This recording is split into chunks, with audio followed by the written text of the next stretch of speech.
Before Thor cracked the mountains, there was Njord, ancient, silent, and deep as the ocean. He was not a war god, he was older than that. Njord was the Vanir, god of the sea, of wind, of ships, of wealth, and calm waters. But even calm waters can drown a man. He summoned a tidal surge that swept through Asgard's borders, drowning fortresses, swallowing armies, and shattering golden walls.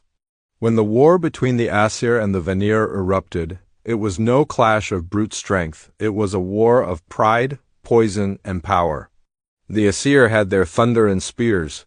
The Vanir had not a warrior of rage, but a god of unstoppable tides. You do not win against the tide, you endure it.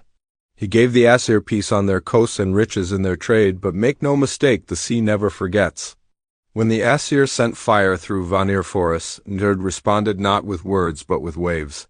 But Njord stood tall. I am not what you expected, he said, but I am what you need.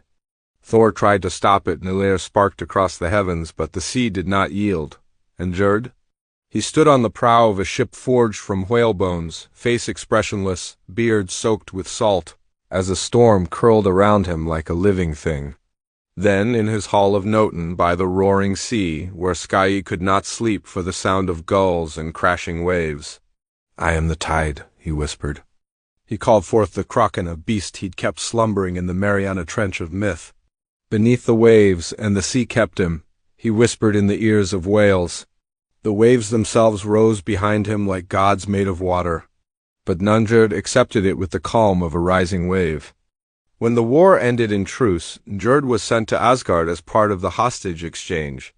Many thought he was being humiliated, exiled from his own people. The sea went still. The winds obeyed once more. Fishermen found full nets. Merchants blessed his name because Njord doesn't roar. The gods, fearing her wrath, agreed she could choose a husband from their ranks, but only by looking at their feet.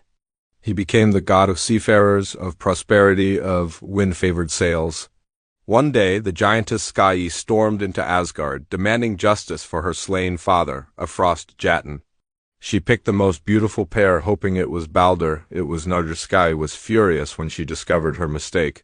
They tried to live together first in her frozen home of Thrymheim, where Njord froze in silence. They parted, but with respect, not hate. Even the mountain knew not to mock the ocean. Years later, when a rogue band of fire giants from Muspelheim raided Midgard's coasts, burning ships and stealing children, the Aesir were slow to respond. Njord was not. He rose from the deep, bare-chested, eyes glowing like blue fire. And when he arrived at the giants' war fleet, he didn't bring an army, he was the